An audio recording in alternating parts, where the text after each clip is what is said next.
المنار المنار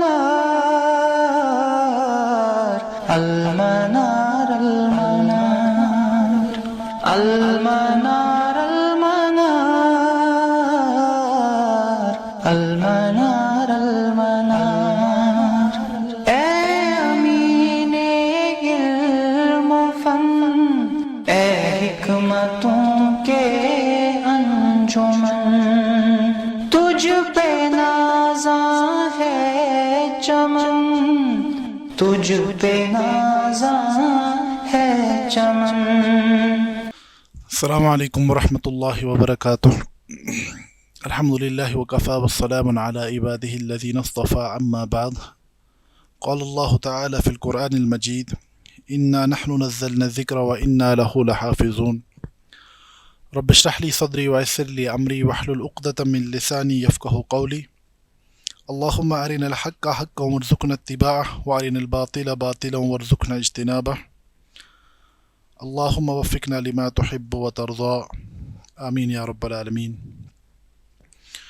علوم القرآن کے گزشتہ دروس میں ہم سلسلۃ المتون میں سے جو ہماری نظم ہے سلالۃ المفتاح، تو اس نظم کی تیسری فصل کا مطالعہ ہم پچھلے کئی دروس سے کر رہے ہیں۔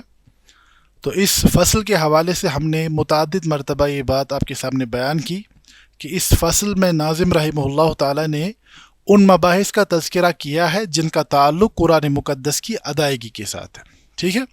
تو اس ترتیب کے حوالے سے متعدد بار بات آئی کہ پہلے علماء علوم القرآن ان مباحث کا تذکرہ کرتے ہیں جن کا تعلق قرآن مقدس کے نزول کے ساتھ ہوتا ہے، اس کے بعد قرآن کی سند کے حوالے سے بات آتی ہے، اور اس کے بعد قرآن کی ادائیگی کے حوالے سے، یعنی علم التجوید اور علم قرات کا ایک خلاصہ اس باب میں ناظم رحمہ اللہ نے پیش کیا ہے۔ تو گزشتہ درس میں ہم نے، بلکہ ہم کہیں گے کہ ایک سے زائد دروس میں ہم نے مد، اس کی اقسام اور کیفیت یعنی مد وغیرہ میں اس کے متعلق ہم نے بات کی تھی۔ تو آج کے درس میں ہم اس باب کا، تیسری فصل کا جو یہ پہلا باب ہے، اس کا آخری موضوع ہے تخفیف الحمزہ، یعنی حمزہ کی تخفیف کا مسئلہ۔ تو اس کو ہم انشاءاللہ آج کے درس میں پڑھیں گے اور اس کے ساتھ ہمارا یہ باب مکمل ہو جائے گا۔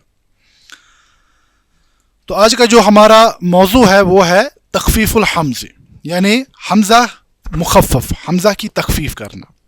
سب سے پہلی بات کہ یہ موضوع کیوں پڑھا جاتا ہے اور حمزہ کی تخفیف کے کیا معنی ہے۔ تو جہاں تک صفات الحروف کا تعلق ہے، یعنی مختلف جو عربی کے حروف ہیں عربی زبان میں، تو ہم جانتے ہیں کہ یہ مختلف مخارج ہیں ان کے، ٹھیک ہے۔ تو ان حروف میں سے جو سب سے زیادہ شدت کے ساتھ، اور یا ہم کہیں گے کہ ابعد الحروف مخرجا، مخرج کے اعتبار سے سب سے بعید ترین جو حرف ہے وہ حمزہ ہے۔ تو اگر آپ مخارج کو دیکھیں گے، ہم جانتے ہیں حروف حلقی میں سے جو حروف ہم ادا کرتے ہیں ان میں سے حمزہ کا کیا مخرج ہے؟ نہیں، مخرج کیا ہے؟ دیکھیے، بعض حروف ایسے ہوتے ہیں جن کو ہم ادنائے حلق سے ادا کرتے ہیں، بعض حروف وہ ہے جن کو ہم وسط حلق سے ادا کرتے ہیں، اور بعض حروف وہ ہے جن کو ہم اقصی حلق سے ادا کرتے ہیں، یعنی حلق کے آخری والی حصے سے، ٹھیک ہے۔ تو حمزہ چونکہ ان حروف میں سے ہے جو کہ مخرج کے اعتبار سے بہت بھاری ہیں، تو اسی لیے عربوں کے یہاں اس حرف کی ادائیگی میں تخفیف کے مختلف قاعدے ہیں، یعنی اس حروف کو کیسے سہولت اور آسانی کے ساتھ ادا کیا جائے، تو اس کی مختلف صورتیں بنتی ہیں، ٹھیک ہے۔ تو آج کے درس میں ہم بنیادی طور پر اسی کو دیکھیں گے، کیونکہ اگر آپ دیکھیں گے ہماری جو مختلف قرآن کی جو مختلف روایات ہیں جس کو ہم نے گزشتہ دروس میں پڑھا ہے، مختلف ائمہ کی جو روایتیں ہیں، اس میں ایک بڑا فرق حمزہ کی ادائیگی میں پایا جاتا ہے۔ جیسے ہم انشاءاللہ آج کے درس میں دیکھیں گے کہ جیسے ہم نے امالہ میں دیکھا، بعض قراء امالہ کرتے ہیں، بعض کے درمیان امالہ کم مقدار میں ہوتا ہے، بعض کے یہاں بہت زیادہ واضح انداز میں پایا جاتا ہے۔ تو علم قرات کا یہ ایک اہم باب ہے کہ حمزہ کی ادائیگی میں مختلف قراء کے مختلف مسالک پائے جاتے ہیں، ٹھیک ہے۔ اب پہلا مسئلہ کیا آیا کہ حمزہ میں تخفیف کیوں کی جاتی ہے؟ کیونکہ یہ ادائیگی کے اعتبار سے بہت بھاری اور اپنے مخرج کے اعتبار سے بہت دور ہے.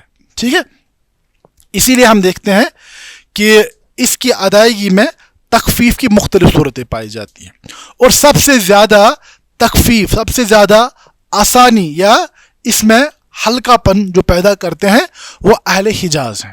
ٹھیک ہے, حجاز مقدس سے تعلق رکھنے والے جو عرب ہیں ان کے یہاں حمزہ کی ادائیگی میں بہت زیادہ تخفیف پائی جاتی ہے.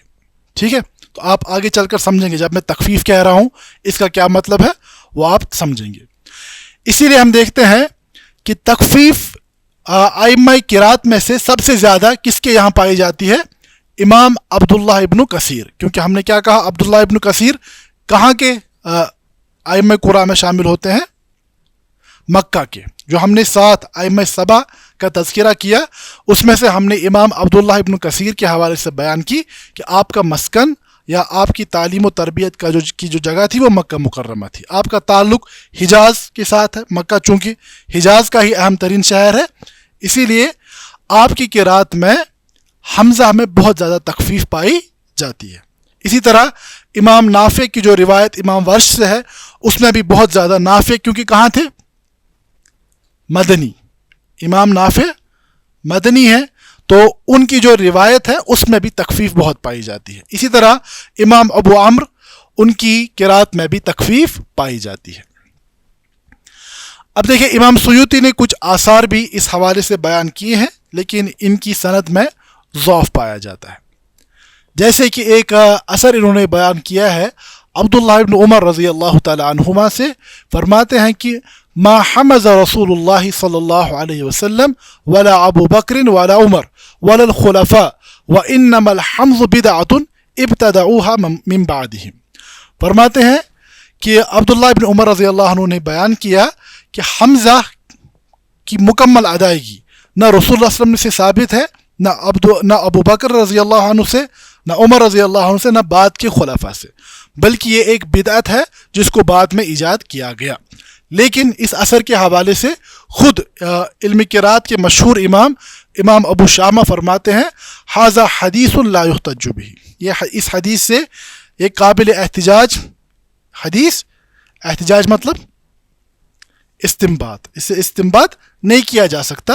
وہ موسیٰ ابن عبیدہ الزبدی ضعیف عند ائمۃ الحدیث, کیونکہ اس میں ایک جو راوی ہے موسیٰ ابن عبیدہ وہ ائمہ حدیث کے نزدیک ضعیف راوی ہے. ٹھیک ہے, تو ایسے اور بھی آثار پائے جاتے ہیں لیکن ان آثار کے یا ان روایتوں کے ضعف یا سقم کی سب سے بڑی دلیل یہ ہے کہ علم قرات کی جو مختلف روایات ہیں جو کہ تواتر کے ساتھ رسول اللہ صلی اللہ علیہ وسلم سے چلی آ رہی ہیں ان میں حمزہ کے ساتھ ادا کیا جاتا ہے. اگر آپ دیکھیں گے ہماری جو روایت ہے حفص عن عاصم تو اس میں بھی ہم حمزہ کو مکمل ادا کرتے ہیں.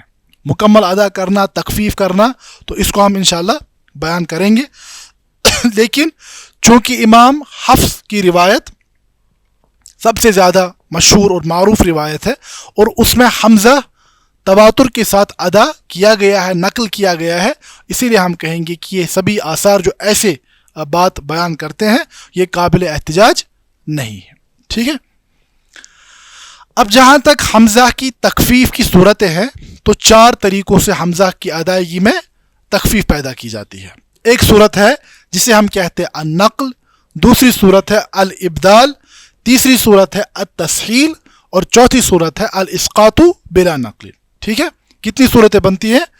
4 صورتیں. ایک النقل, دوسری الابدال, تیسری التسہیل اور چوتھی الاسقاط بلا نقل.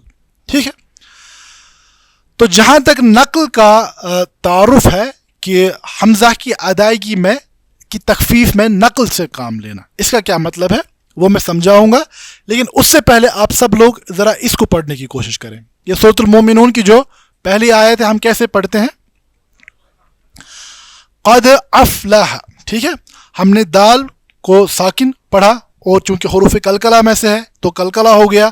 اس کے بعد حمزہ ہے تو حمزہ پر فتح ہے اور ہم نے اس کو پورا ادا کیا. افلح, ہم نے حمزہ کو ادا کیا.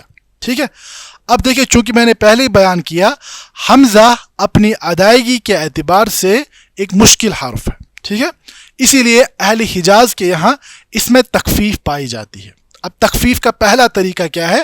النقل. وہ کیسے ادا کرتے ہیں؟ نقل کے کیا معنی ہے؟ ہوا نقل حرکت الحمزہ الی ما قبلها من ساکن، کہ حمزہ کی حرکت کو اس سے پہلے والے ساکن حرف پر منتقل کرنا. ٹھیک ہے، تو کیسے بنے گا؟ حمزہ پر یہاں کیا حرکت ہے؟ فتح ہے نا، زبر ہے نا، اور اس سے پہلے حرف جو ہے یہ کیا ہے؟ ساکن ہے. تو ہم حمزہ کی حرکت کو اس سے پہلے والے ساکن حرف پر منتقل کریں گے. ٹھیک ہے، تو کیسے پڑھیں گے؟ قد افلح، قد افلح. دیکھیے اب حمزہ پورا ادا نہیں کرنا پڑا. ٹھیک ہے، اسی لیے حمزہ کی ادائیگی ہم کیا کہیں گے کہ یہاں پر حرکت کے انتقال کی وجہ سے اس کی ادائیگی میں تخفیف ہو گئی. سمجھ آ رہی بات؟ تو ہم کیسے پڑھیں گے اس کو یہاں پر؟ قد افلح. اگر ہم حفص عن عاصم جو روایت ہم پڑھتے ہیں اس کو پڑھے قد افلح، تو یہاں پر ہم نے حمزہ کو پورا ادا کیا. لیکن نقل کی صورت میں حمزہ کی حرکت کو ہم اس سے پہلے والے ساکن حرف پر منتقل کریں گے، جس کی وجہ سے حمزہ کی ادائیگی میں تخفیف ہوگی. ٹھیک ہے، تو یہ تخفیف کی پہلی صورت بنتی ہے النقل. اور اسی روایت کے مطابق امام نافع نے پڑھا ہے. ہم نے پہلے ہی بیان کیا اہل حجاز کے جو ائمہ ہیں ان کے یہاں سب سے زیادہ تخفیف پائی جاتی ہے. اب امام نافع کہاں کے امام ہیں؟ مدینہ طیبہ کے. ٹھیک ہے، بات سمجھ آ رہی ہے؟ اسی لیے امام نافع کی روایت میں نقل پایا جاتا ہے. اگر آپ دیکھیں، آپ جائیں یہاں سے، آپ یوٹیوب پہ سرچ کرنے کی کوشش کریں کہ سورۃ المؤمنون بروایت ورش عن نافع. ٹھیک ہے، جب آپ لکھیں گے تو آپ دیکھیں کوئی قاری ضرور وہاں پہ ہوں گے اور ہیں، وہ جب پڑھیں گے تو ایسے پڑھیں گے قد افلح. ٹھیک ہے، انہوں نے نقل کے ذریعے سے کام لیا ہے کیونکہ امام ورش کی روایت میں تخفیف الحمزہ پایا جاتا ہے. اب لیکن اس کو ادا کرنے کی کچھ قواعد ہیں. کب ہوگا کب نہیں ہوگا؟ ہمیشہ نقل نہیں ہوتا.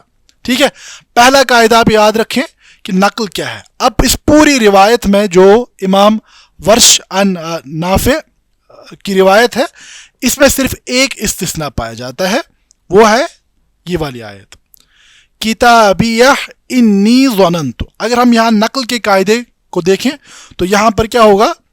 حمزہ کی حرکت کہاں منتقل ہوگی؟ ہا پر، اور اس کو ساکن کیا جائے گا تو ہوگا کتابیہ انی. سمجھ آ رہی بات؟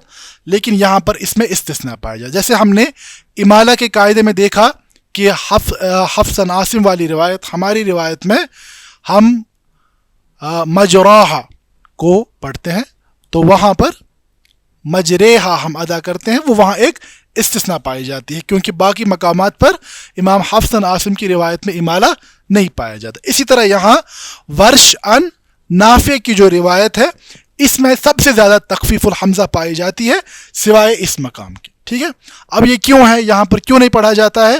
تو یہ علم قرات کے بہت دقیق موضوعات ہیں، تو وہاں جانا ابھی ہمارا مقصود نہیں ہے. تو ان کے بغیر جو باقی ائمہ ہیں فسکن الحا، اس روایت میں تو انہوں نے ہا کو ساکن بنایا، حمزہ کو پورا ادا کیا. اب باقی ائمہ جو ہیں وہ حمزہ کو پورا ادا کرتے ہیں اور جہاں پر سکون کرنا ہو تو سکون کرتے ہیں.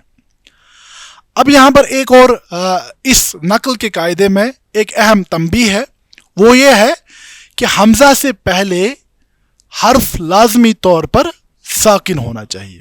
اگر ساکن نہیں ہوگا تو انتقال الحرکہ نہیں ہوگا. بات سمجھ آئی؟ دیکھیے یہاں پر ہے الکتاب افلا، سورۃ البقرہ. اب ہم کوشش کرتے کہ یہاں پر بھی ہم حمزہ کی حرکت کو منتقل کر کے تخفیف پیدا کریں.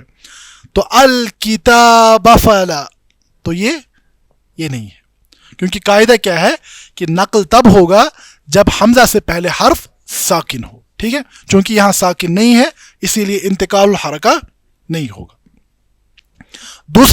دوسری شرط یہ ہے کہ حمزہ سے پہلے حرف مد یا حرف لین نہ ہو. حرف مد یا حرف لین نہ ہو. فَإِنْ كَانَ حَرْفَ مَدٍ وَلِينٍ حِينَئِذٍ لَا نُقِلَ بَلْ صَارَ دَاخِلًا فِي أَنْوَاعِ الْمَدِّ.